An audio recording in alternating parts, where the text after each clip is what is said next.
میں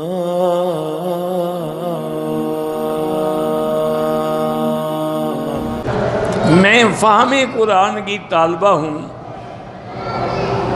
ہندوستان میں ڈاکٹر فرحت ہاشمی کی تفسیر سنائی جاتی ہے اور انہی کے ذریعے کیا گیا لفظی ترجمہ بھی۔ کون سی تفسیر زیادہ صحیح ہے اور میں کس کی تفسیر کو سنوں؟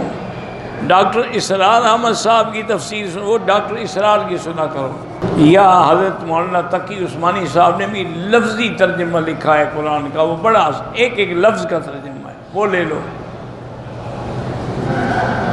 مسجد جرانہ سے عمرے کی تاریخی حیثیت کیا ہے؟ حضور نے خود عمرہ کیا ہے، تاریخی حیثیت ہے کیا مطلب؟ آپ مدینے سے نہیں آئے تھے، آپ غزوہ حنین کے موقع پہ آئے تھے۔ حضور مدینے سے آئے تھے بغیر احرام کے، چونکہ فتح مکہ کی جنگ تھی۔ فتح مکہ کے بعد پھر طائف میں لڑائی ہوئی، پھر حنین میں ہوئی، پھر فتح ہوئی، پھر جا کے جیرانہ پہ آپ نے قیام فرمایا، پھر عمرے پہ آئے۔ مدینہ منورہ میں ایک خاص مقام پہ بورڈ لگے ہوتے ہیں کہ یہ جگہ امام سے آگے ہے، تو اس سے آگے نماز نہیں ہوتی۔ جب انہوں نے بتا دیا ہے کہ امام کی حد یہ ہے، اس سے آگے نہ ہوں، اگر آپ آگے کھڑے ہوں گے تو نماز نہیں ہوگی۔ میرے بیٹے کا امتحان ہے، اللہ کامیاب کرے، اللہ ہر بیمار کو شفا عطا فرمائے، اللہ تبارک و تعالی سب کی بیماریاں ظاہری باطنی دور فرمائیں۔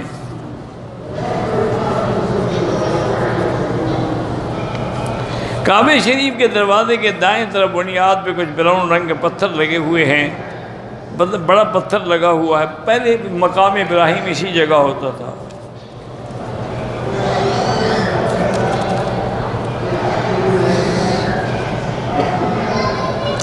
میری بیوی محبت بھی کرتی ہے لیکن غصہ بھی کرتی ہے، تو محبت میں دونوں باتیں ہوتی ہیں، غصہ بھی ہوتا ہے، پیار بھی ہوتا ہے۔ مزہ اس ملاپ میں ہے جو صلح ہو جائے جنگ ہو کر۔